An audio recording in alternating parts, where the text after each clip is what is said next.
ब्रह्मांड के रहस्यों को समझ पाना एक जटिल कड़ी है।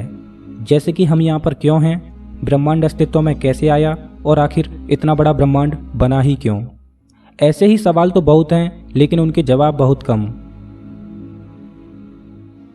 क्या आपने कभी सोचा है कि ब्रह्मांड में मौजूद गैलेक्सीज, स्टार्स, प्लैनेट्स आदि संतुलित कैसे हैं? यूनिवर्स के बिहेवियर को जानने के लिए दो थ्योरीज का यूज किया जाता है। पहली थ्योरी है जनरल थ्योरी ऑफ रिलेटिविटी और दूसरी थ्योरी है क्वांटम मैकेनिक्स।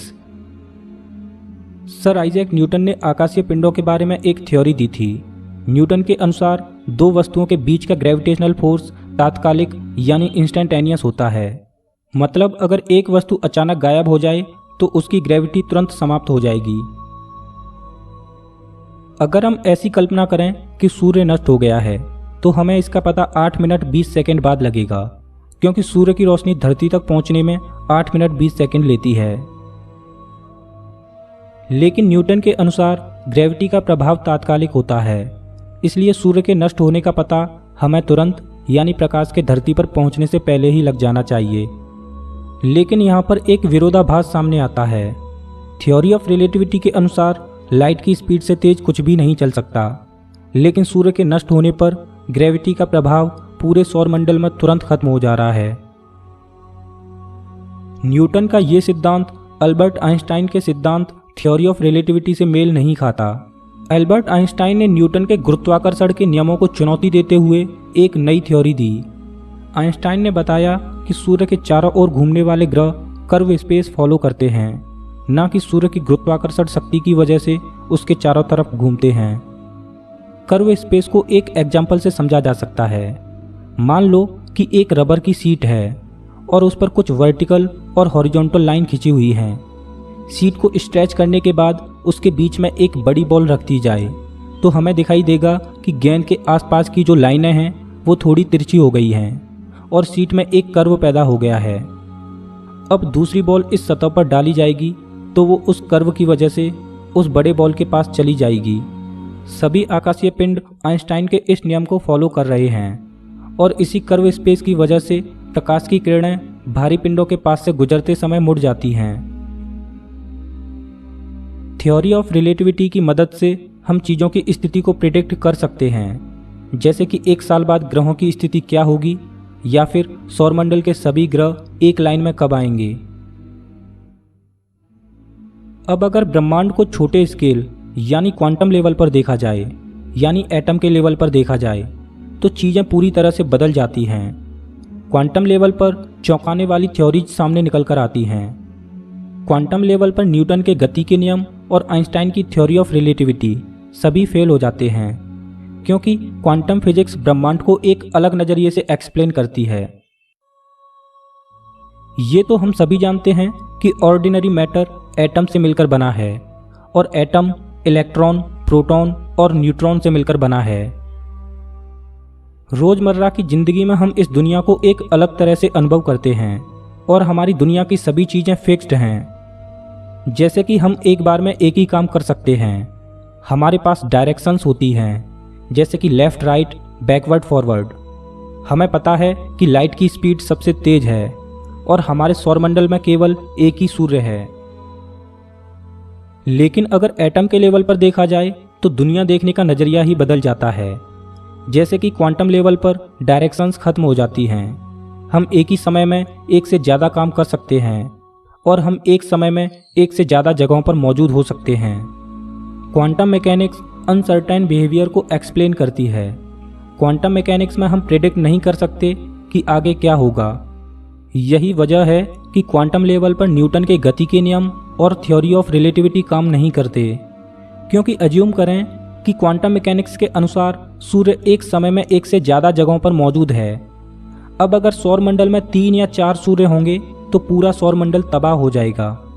इसीलिए क्वांटम मैकेनिक्स के रूल्स को सेलेस्टियल बॉडीज पर अप्लाई किया जाता है तो हमेशा डिजास्टर ही मिलता है।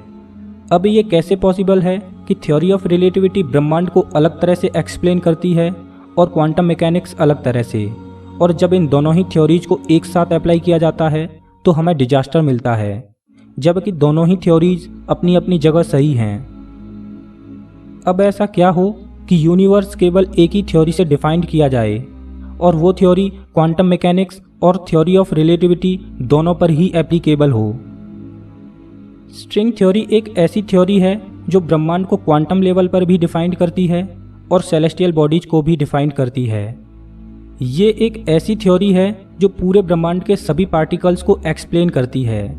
इस थ्योरी का दूसरा नाम है एम थ्योरी या मेम्ब्रेन थ्योरी, और स्ट्रिंग थ्योरी को थ्योरी ऑफ एवरीथिंग भी बोलते हैं।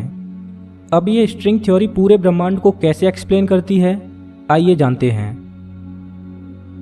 नेचर में केवल 4 फोर्सेज ही मौजूद हैं: electromagnetism, weak nuclear force, strong nuclear force और ग्रेविटेशन। और यही चारों फोर्सेज संपूर्ण ब्रह्मांड को संतुलित रखे हुए हैं।